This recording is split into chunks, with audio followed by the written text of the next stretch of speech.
Welcome to the Dom Sub Devotion Podcast. Every episode of Dom Sub Devotion is an authentic reflection of our real life in a loving 24/7 DS marriage. If you crave the passion and intensity of a power exchange dynamic inside of a deeply loving and intimate relationship, you've found the right place. You can always find more from us in the show notes and at infinitedevotion.com. Thank you for listening. Today's episode is going to be a fun one, and we're kind of going back to the basics a little bit because people find us quite often when they're starting out on this dominant-submissive journey. They're either starting out brand new, or maybe they've done it for a while and they're kind of looking to reset and get things running or working better again. And I want to spend a little bit of time today just talking about some tips and ideas for setting up a dominant-submissive dynamic in a way that works, that works well and that functions and lasts over the long term. The first one that I want to start out with is that when we're setting up the structure of a dominant-submissive dynamic, whether that's writing a contract, rules, rituals, tasks, all these things that we like to do in these power exchange dynamics, the dominant has got to be the one leading the setup of those things. Because if the submissive is leading and saying, well, I want it like this, I want to do this, I want this, and the dominant is just going along with that, who's the one really in charge? Right. And a lot of times people start out this way because the submissive partner, the one who wants to be the submissive partner, is the one who introduces the dynamic. We hear this all the time. It's probably far more common that the woman who wants to be the submissive introduces the dynamic, which is different than how it was for us. Right. But that is thanks to sexy romance. Yeah, the romance novels definitely feed into that, and 50 Yeah. Shades of Grey was probably one of the big sparks of that, probably 10 years ago now. But can you think of any other reasons why that might be? Well, I would say that this was not my experience, and so I can't completely speak. So this is a hypothetical for me, but it's coming from engaging with plenty of different women now because of what we do. And I would guess that there is a deep felt desire innately in us as women to be taken care of, to be provided for. And, as I've opened up and uncovered some of these, like, oh, wow, like maybe if you want to call that a kink, feels even more of a turn on. Like, that's just in me and it's showing me what's for me. And so when we look at this from women deepening into their feminine, there is this need there. And also that's why I think this is a lot of women, whether you realize it or not, and I can say that because I used to be one who didn't realize it, is that the whole thing of like wanting to be ravished in the bedroom, want to be taken, want to be like just fucked so good. And when you can allow yourself to go there and feel that, it's showing you so much. And so I think that is directly connected to why it comes from the women right now. I heard someone who is not a dominant submissive power exchange teacher at all, doesn't say or teach anything about these kind of relationships, say women want to be owned. Mm-hmm. But they want to be owned by someone who loves them and cares for them and looks after them. Absolutely. I could do a whole tangent on that word. Yeah. But this is why the dominant has to lead in the structuring of these dynamics. Because if your partner, if your woman wants to be a submissive, and even if she brings that relationship or that dynamic or desire to you as a man and says, I want this. If you say, okay, teach me how to do it, tell me what you want, and then you're trying to follow what she has told you that she wants, that's exactly the opposite of what she's saying that she wants. Exactly. Because what she really wants is for you to have an opinion, for you as the dominant to have a desire that she can fall into, that she can follow. And that means that if you feel a desire to do this with her, you as the dominant have to take ownership of that desire, and you have to make this yours, not do it her way. So, yes, absolutely.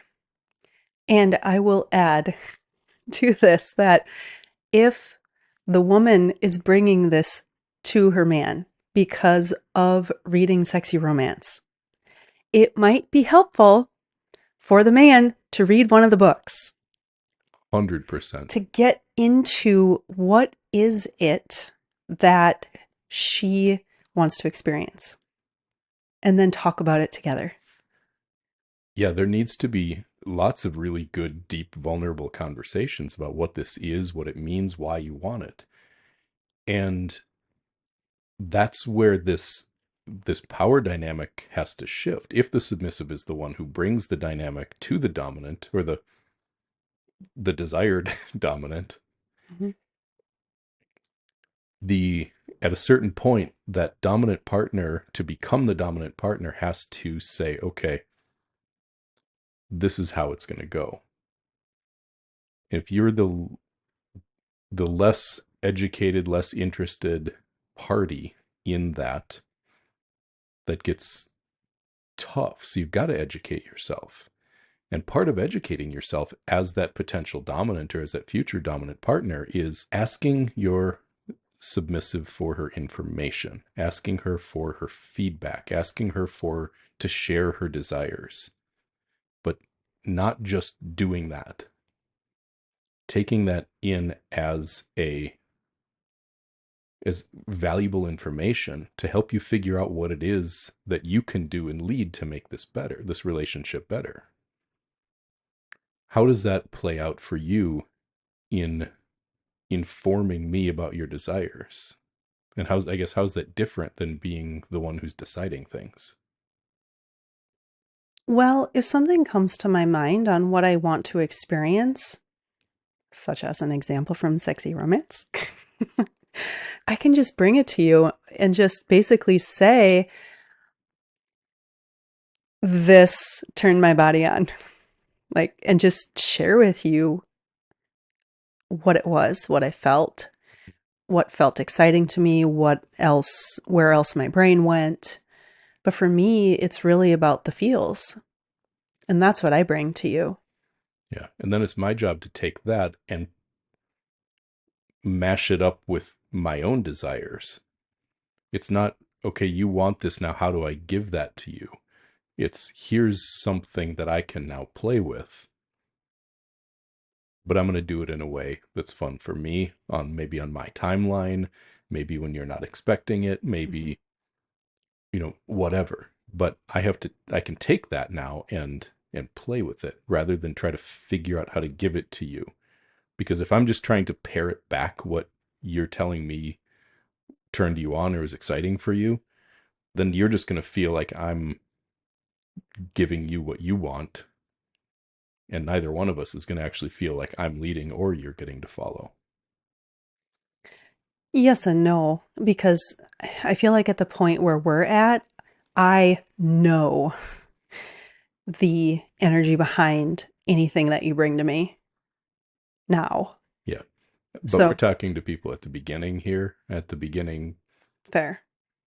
yeah. At the beginning, you've really got to focus as the dominant on making it your own.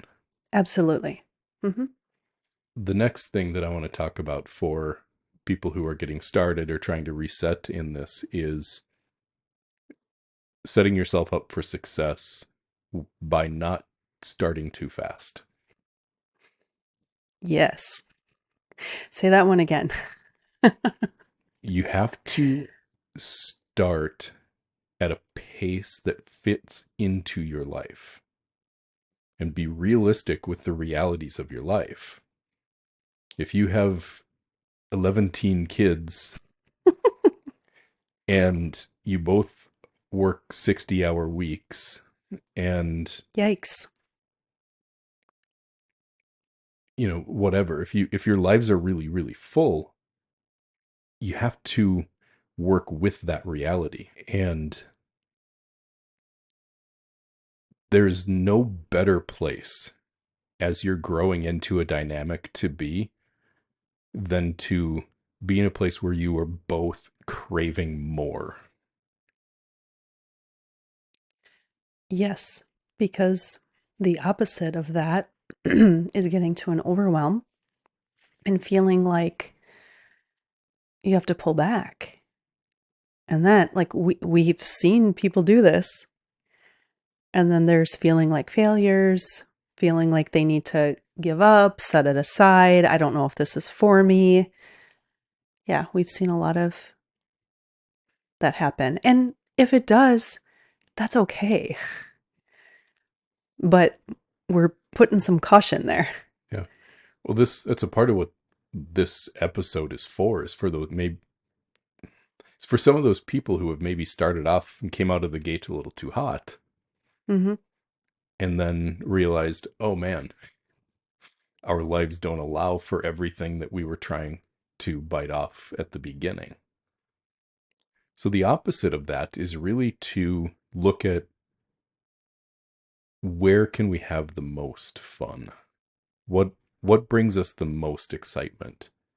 And that might mean that you're constraining the dom sub dynamic to certain parts of your life where other things are completely untouched by it for now.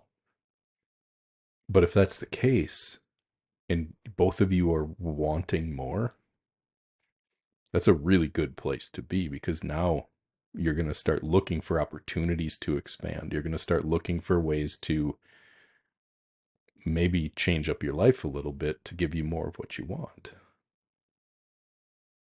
One of the things that I tell people in coaching is that if you're going to add something to your life, something else has to be subtracted. Quite possibly, yeah. Maybe two things need to be subtracted for every one that's added, because not only are you doing something different, you're going to have to adjust to the fact that it's different, which is also a thing. Mm-hmm. We see this all the time with people who get started, and the first thing they want to do is write a big, huge list of rules and rituals and tasks and contracts and expectations and all of the things that they're going to do. And then they realize the next day, like, oh crap, our lives are still just as full as they were yesterday. And then you get in that spot you were talking about where you can feel like a failure, like you just can't do this. Start small, keep it a little bit tighter. Yeah, because also the doing of the rituals, the doing of the tasks doesn't equal the power exchange dynamic. That kind of gets into my next point, so it's a good little transition there.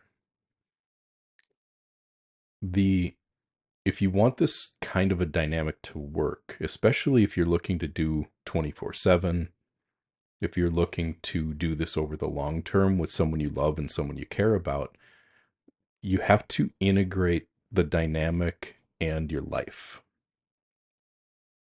They can't be two separate things. Why do you think that that is so important? Well, if the, let's say the doing of the tasks is approached with any sort of people pleasing, performative, it's not authentic. Now, that being said, I think a lot of us who come into these relationships have to do an unwinding of the people pleasing.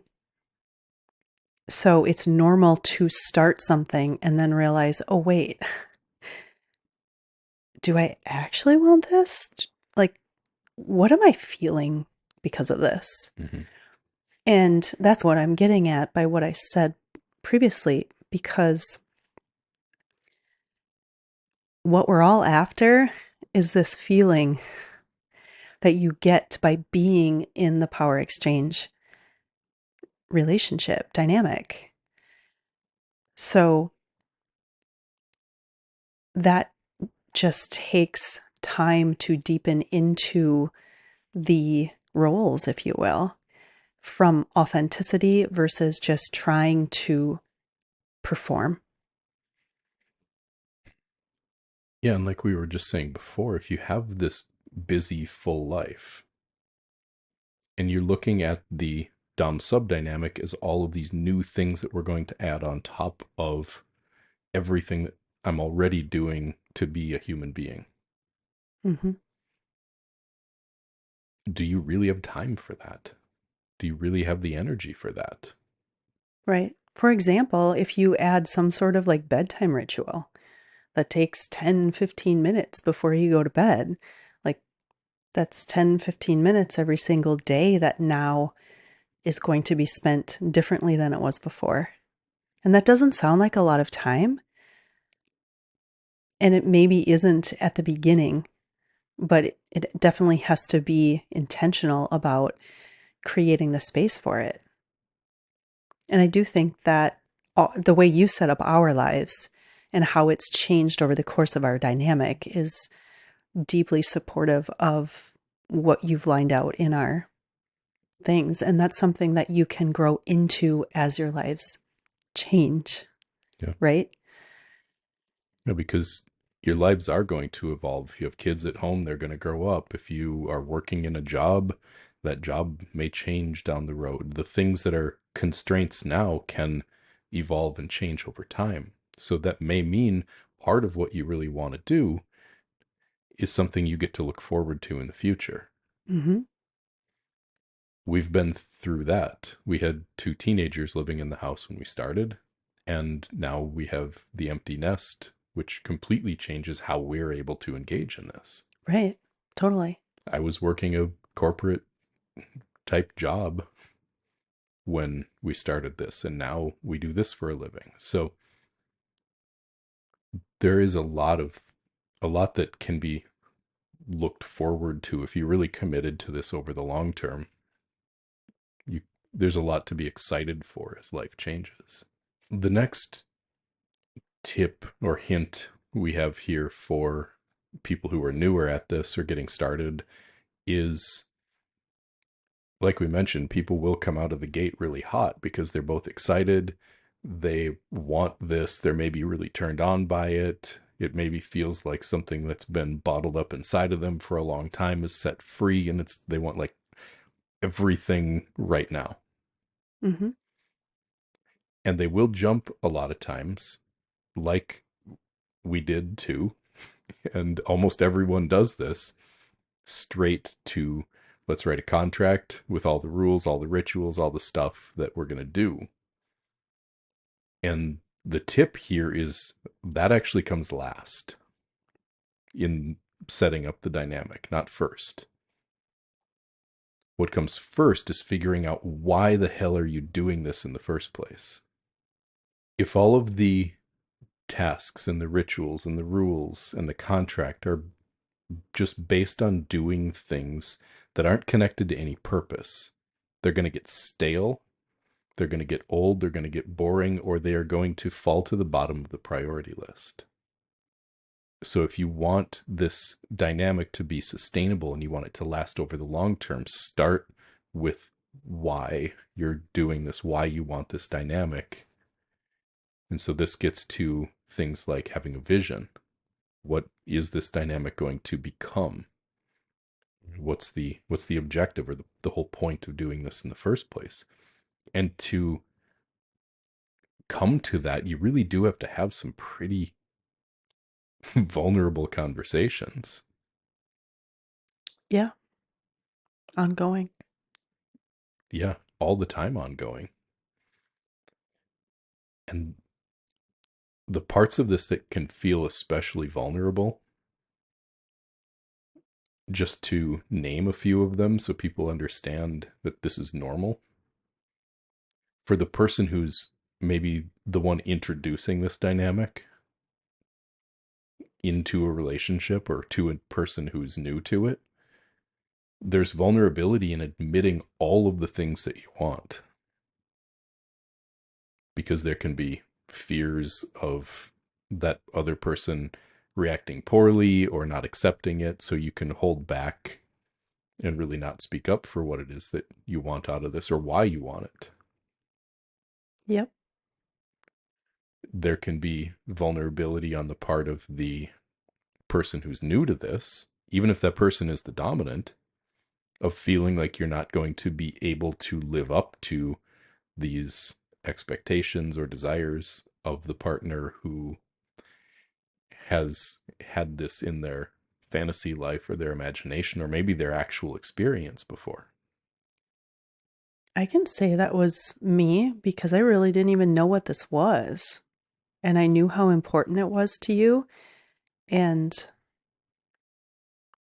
gosh, I struggled with the whole perfectionism thing. And so there's just been a lot of softening, self-acceptance, patience, and expressing my, I guess, willingness, but also just that I'm trying, you know?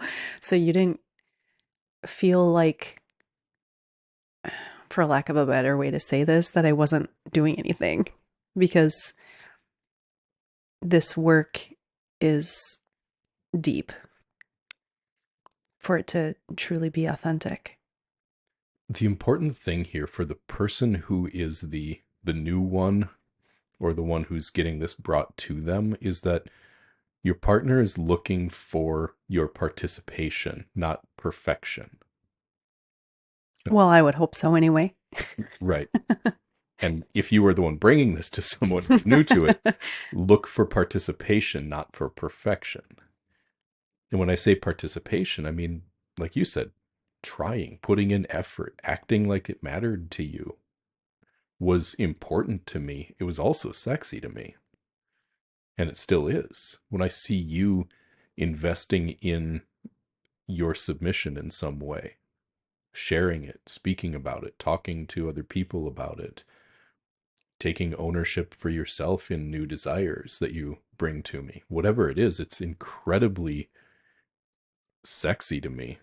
But it's also really nourishing to me because I know that to some extent you're not doing this for me, but you are investing in the relationship and following me where I've led you. And that means a lot to me. I don't even feel like the same person as when I said yes. You don't look like the same person either. Nope. Literally, I've watched your body change, your posture change, your energy, the spark in your eyes change. Your hair is a completely different color. I don't think that had to do with, but like you've physically gone through changes too with the reduction of stress and the letting go of the control and decision making. I sure have. And I'm way more fun. You are a lot more fun than you used to be. Such as when I'm falling up the stairs laughing at myself. Not for falling up the stairs because I'm laughing so hard. Maybe a little question to zoom out a little bit here. But why do we need structure at all? Why do we need to have a contract? Why do we need to have a vision for the relationship? What is the point of having rules and rituals and tasks, if that's your thing, whatever it is? From a submissive perspective, why do you need this kind of structure? So I don't have to do it myself. So I'm not in a self-limitation because I need to feel like I can fall into you, to fall into something, preferably you. And it's a felt experience that allows a surrender that can only come by taking off the self-control. Because there's certain aspects of life that are just structure, that are just the masculine. And the more that I'm in that mode for myself, the more I just can't let go. It's completely contrary to letting go. And so when I can fall into you, I've literally watched myself open, including what you were just talking about, my physical body. You hit on a really important point there around why structure at all. It also comes back to the first thing we talked about with why the dominant has to lead and why the dominant has to lead in setting up that structure. The submissive needs to have something to follow. And if it's not something that her partner, her dominant, has set up for her, then she has to be figuring those things out for herself. There's leader and follower in everything. Mm-hmm. The way that most people do this outside of power exchange relationships is they are leading themselves and then following their own lead. And the way that we do it inside of this kind of power exchange dynamic is I lead and you follow. Yep. And that is in big things and it's in small things. Just happened last night. You asked me like a string of questions. I'm good at that. And I just answered them. This, yes, no. I think I asked for your input or opinion on one of them, and then I made a decision. And afterwards, you said, "My, you were just so grateful because you didn't have to figure all of these things out. You just asked me, I gave you an answer, you followed what my answer was, and then we moved on, and everything was really easy. Where if you were having to figure out what you were going to do, am I going to do this tonight or not do this tonight? Are we going here? What time are we leaving? Those kinds of things. If you're figuring all those things out for yourself, you can't be in an energy of receptivity. You're not following, you're leading yourself. Mm-hmm. So this is why it's so important that as the dominant that we set structure for our submissive and for the relationship, because it gives her something to follow. It gives you something to fall into. It gives you an external structure that doesn't have to be controlling yourself, limiting yourself, deciding for yourself, figuring things out. And really, in our dynamic, the way that that plays out most of the time is if you think about things and decide for yourself, you end up getting really stuck in your head a lot of times of trying to make the right decision, not make the wrong decision, overanalyzing, overthinking, which is why we don't let you make a lot of those decisions anymore. Instead, you just share your thoughts and feelings with me, and then Mm-hmm. I make decisions. Or But sometimes we already have structure set up, so neither one of us have to think about it because this is just the way we do this. This is the rule. This is the way that we handle these situations. right. I would also add, though, if I'm in a position where I need to make a decision for myself, even that experience is dramatically different as I've gone through the unwinding because I had no idea how much overthinking and like weighing all the possibilities that I would do to try to choose the perfect answer or the perfect outcome. And then I would second guess it all the time too. And I just didn't know how much I did that. And so now being free from that and also feeling so free to just ask you to decide something for me and not feeling my mind go into, well, what about this? Or what about that? Or did he think about this? Because I've experienced myself, I've watched this unwind and just be let go of. And so even if I'm in a position where I am making a decision, I still can. And even that feels much better.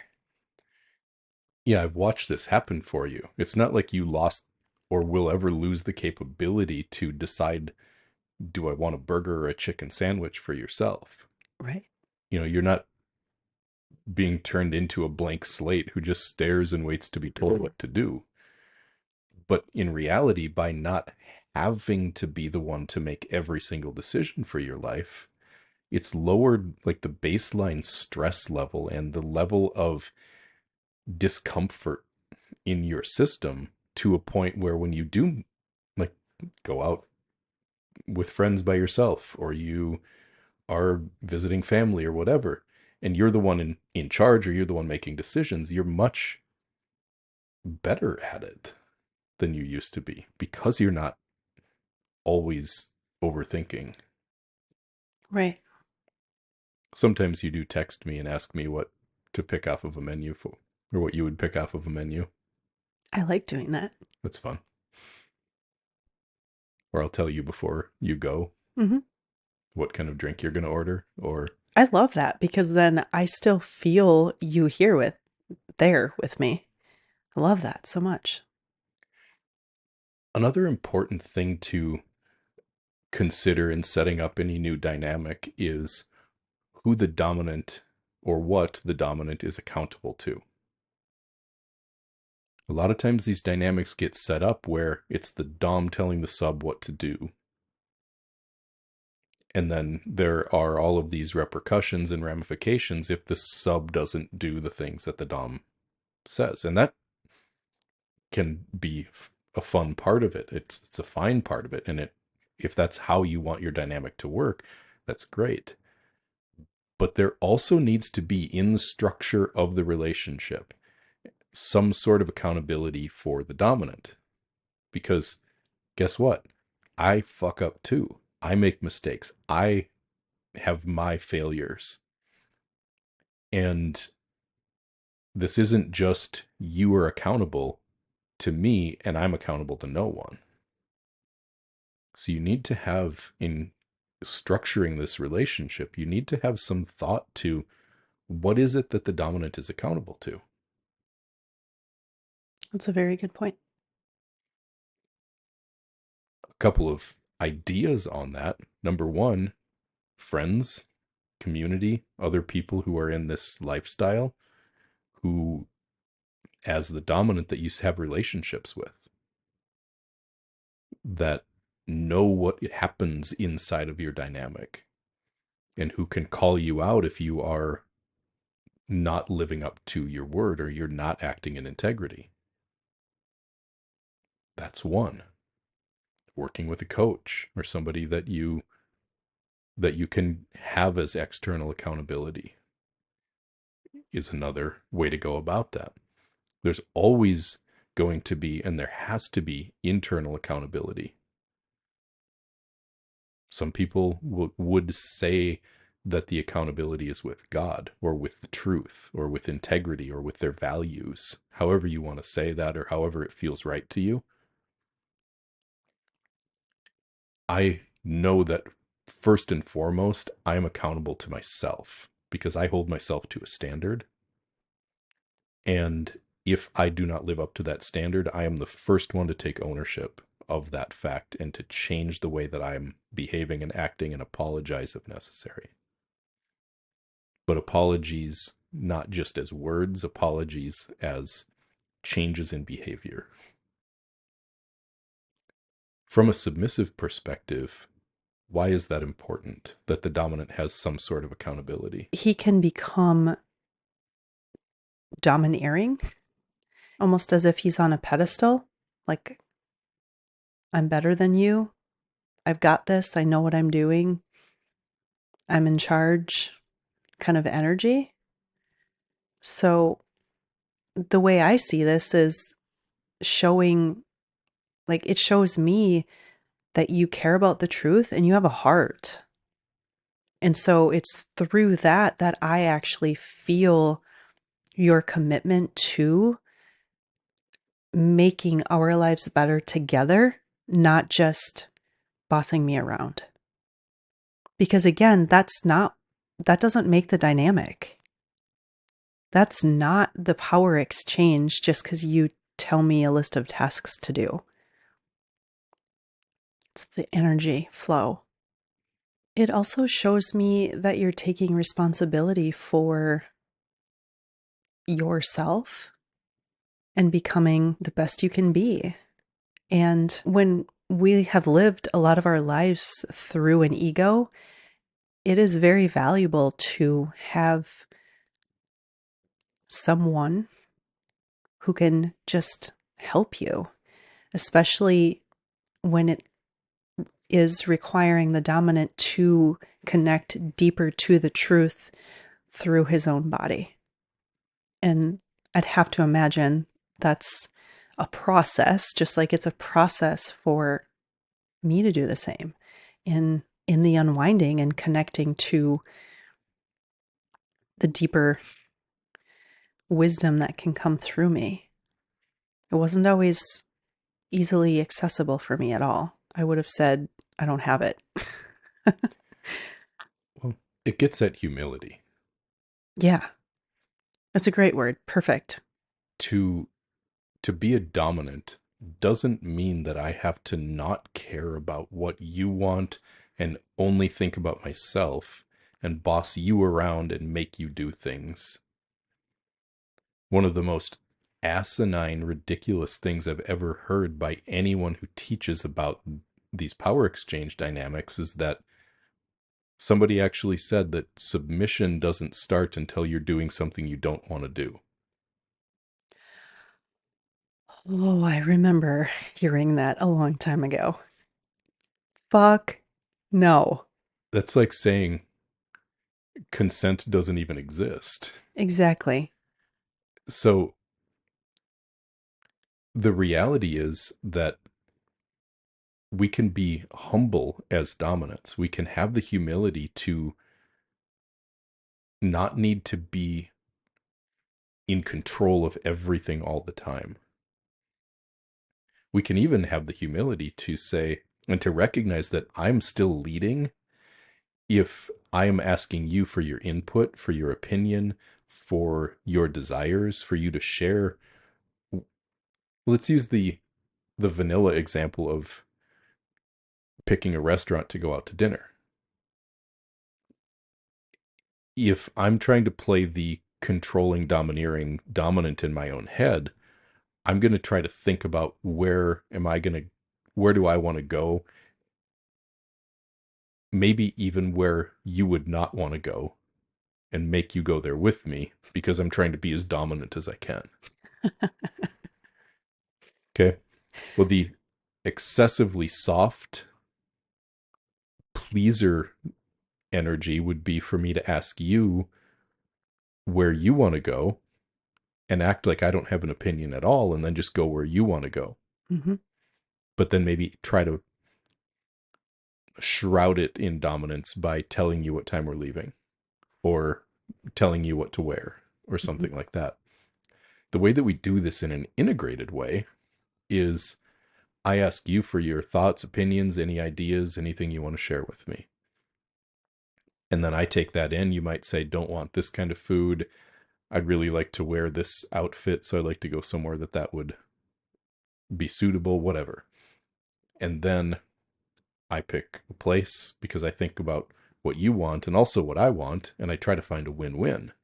And then I tell you what time we're leaving or what to wear, and then we go. So I'm taking your input as valuable information, but not letting it be the thing that is in charge. I'm not just doing what you want because you want it. Mm-hmm. I'm also considering my own opinion. Yeah. And for me, knowing that you are always open to my thoughts and feelings, it makes it really easy to just share, hey, I heard about this. This sounds fun. And then give it to you. And then maybe we'll do that and maybe we won't. For one example, all summer we've been hitting up live music. And I remember one of the nights I had 3 different events on the calendar. And so that morning I'm like, which one are we going to? And you chose. And that felt good to me. And we had a great time. So, yeah. One other tip around structuring and setting up this kind of a dynamic is you need to have a plan for how you are going to handle communication in times of conflict or disagreement. Yes. Because to assume that transitioning into or starting a Dom sub dynamic is going to eliminate all of the conflict or disagreement is just wishful thinking. It might bring up more. It probably will bring up more because now I'm telling you what to do. I'm leading you or doing what I want to do. Sometimes that's going to mean you're not getting your way. That's going to make you feel something. Mm-hmm. But also, it just kind of has this way of pulling out all the stuffed things. So, Yeah. Yeah. If you've been in a relationship for a while and now you're adding power exchange dynamics, you might have resentments from all those years before you were communicating this openly or before you transitioned into having your relationship inside of a different power dynamic. You might have old resentments or wounds or pain or frustrations, whatever, that get brought to the surface and get stirred up. it's so fun. And that's all a part of why you have to have a plan for how you're going to handle communication in those times of stress or in those times of disagreement. There's a couple of different good ideas that we've heard over time of how to do this, sometimes using something like a communication safe word. I remember reading, I don't remember where, somebody would say porch time. And then it was like, we're setting down the dominant, submissive, like, everything is off the table when someone calls porch time. And then they would go out on the porch away from the kids and the family and discuss whatever the challenge was that was brought up there until they had it back in line or they had kind of resolved or repaired whatever they needed to in that moment. Also, really valuable when you're setting up your rituals, we recommend everyone starting out to have a ritual of a weekly check-in Yes. where you set aside the dominant submissive and you sit down as human beings and you have a little conversation about the relationship, the dynamic. Where's it going well? Where is it not going well? What feedback do you have for me? And you have some of those ongoing challenging conversations about what you're needing more of or what's not working or what is working, what you're excited about, whatever. I had a love-hate relationship with those because of my own things that I had to work through because of how I've lived my life up until that point. So that really showed me things about myself too. Yeah. Well, for example, you had a hard time speaking up for where you wanted me to be better Yep. because you were afraid of saying something that would hurt my feelings or make me think I was bad. Yep. I also had a hard time saying, where did you feel you did well this week? I had a really hard time acknowledging anything great about myself too. So, yeah. I looked forward to going out for coffee when we did those, but not so much the conversation. That's an important part about that weekly check-in ritual is especially if you have kids at home or maybe if you like both work from home, if you spend a lot of time at home, get out of the house to have these conversations. Even if that's going and getting in the car, if it's going to a park, going for a walk, sitting down we would go out to a coffee shop. but get outside of your normal surroundings whenever you possibly can to have those conversations. But it also has to be in a comfortable place to speak freely. Yes. Any last tips that you have for people who are starting out in this and in setting up a dynamic to work well? Have fun. I mean, I think that's like goes without saying, especially when you're new and you're in that new relationship energy, which can be, if you've been in a relationship a long time, just adding this new element, it can be easy to feel the fun, but like just have fun as part of it forever. Make it a priority. Yeah, my last tip is if you take a little extra time at the beginning to before you get to I'm Dom, you're sub, I'm in charge, you're not, even if you really want to get there as fast as you can, if you take a little bit of time and have some really deep conversations and get to the bottom of what it is you want out of this and set up the structure of the dynamic, write the contract for your lives. Don't take a copy of something you see on the internet and delete a couple lines out of it and then say, this is our contract. Don't go looking for a list of rules that somebody else did and say, no, these are your rules. Take the time to set your dynamic up, to structure your dynamic for your lives and for what's real for you. And then look at everything that you want and scale it back to a point that you know you can be successful with it. Yes. That you know that you can kick ass with it. And that as the dominant, you have to set your submissive up to succeed. If you set her up to fail by giving her too much right off the bat, then you're working against yourself in the long run. Set her up to succeed. Only start out with enough that you know that you're both going to kick ass at it. It's way, way easier to add more later than it is to scale back because you took on too much. Yes. 100% there. So, for anyone who is listening to this and who wants to go deeper into this, we have another episode a little while back that was called Rules and Rituals. We talked a little bit more about our relationship and how we've done some of this. There's another great episode there. And also reach out to us in the comments and let us know if you have other questions about this. We'd be happy to answer them in a future Q&A. Thanks for tuning in today. Thank you very much.